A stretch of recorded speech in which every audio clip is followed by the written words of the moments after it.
যে দুই ভাইয়ের মধ্যে কি কখনো কম্পিটিশন হয়? এটা বেশিরভাগই বলা যাবে না, কিন্তু আমি জানি যে ও যেটা করেছে মহানগর টুতে আমি করতে পারতাম না হয়তো। আচ্ছা, বর্তমানে ব্যস্ততা কি নিয়ে যাচ্ছে?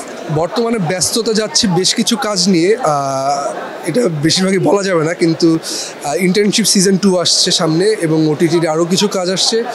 বড় পর্দায় সম্ভবত ঈদ উল ফিতরে সিনেমা রিলিজ হচ্ছে একটা, সেটাও খুবই স্পেশাল একটা সিনেমা, হোপফুলি। শিল্পীর জায়গা থেকে এই পিরিয়ডটাকে, বাংলাদেশের এই পিরিয়ডটাকে আপনি কিভাবে দেখেন?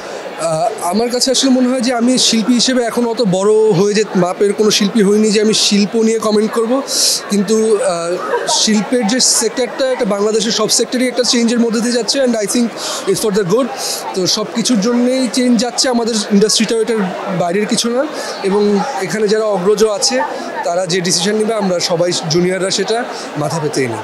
স্বপ্নের পরিচালক যদি বলি, সে কে? প্রচুর। আমার প্রথমত অমিতাভ রেজা চৌধুরী, শাওকি ভাই, নিপুণ ভাই, আশফাক নিপুণ ভাই, আপাতত এই তিনজনের নামে আমার মাথায় আসছে। এই তিনজনের সাথে কাজ করার জন্য আমি খুবই এক্সাইটেড। 2025-এ আপনার কি প্ল্যান, মানে বিগ প্ল্যান? গ্র্যাজুয়েট করা প্রথমত, অনার্স লাস্ট ইয়ারে পড়ছি, সেটা হোপফুলি শেষ হয়ে যাবে। গ্র্যাজুয়েটটা করার পরে ফুললি কাজের দিকে হয়তো মনোযোগ দিতে পারবো, তখন কাজের দিকে হয়তো আরও বেশি সময় দিতে পারবো। যে দুই ভাইয়ের মধ্যে কি কখনো কম্পিটিশন হয়? মানে অ্যাবসলিউটলি না, কোনোদিন কম্পিটিশন হয় না। এবং চরিত্র দেখা গেছে ওনার, আপনার ভাইয়েরও ভালো লাগছে, আপনারও ভালো লাগছে, না, সেক্ষেত্রে তো অবশ্যই ডিরেক্টররাই চুজ করেন যে কাকে দিয়ে তারা করাবেন।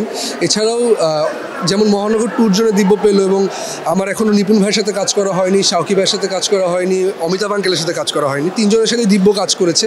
তো এই কাজ করার যেটা ইচ্ছা সেটা ন্যাচারালি থাকে, কিন্তু কোনোদিনই এরকম কম্পিটিটিভনেসটা নেই যে আমি এটা করলে, কারণ আমি জানি যে ও যেটা করেছে মহানগর টুতে আমি করতে পারতাম না ওইটা। শেষে আপনার ভক্তদের জন্য? ভক্তদের জন্য একটা কথাই আমি সবসময় বলি, ভক্তরা যে আমাদের দুই ভাইকে এবং আমাদের পুরো পরিবারকে এত ভালোবেসেছে, এইটার জন্য আমরা সবসময় আমাদের হৃদয়ের নিচ থেকে আমরা আপনাদেরকে শুকরিয়া আদা করি। আপনাদের we are thankful, we are very grateful, and আপনারা এভাবেই আমাদেরকে ভালোবাসবেন, আমাদের জন্য দোয়া করবেন। Thank you so much.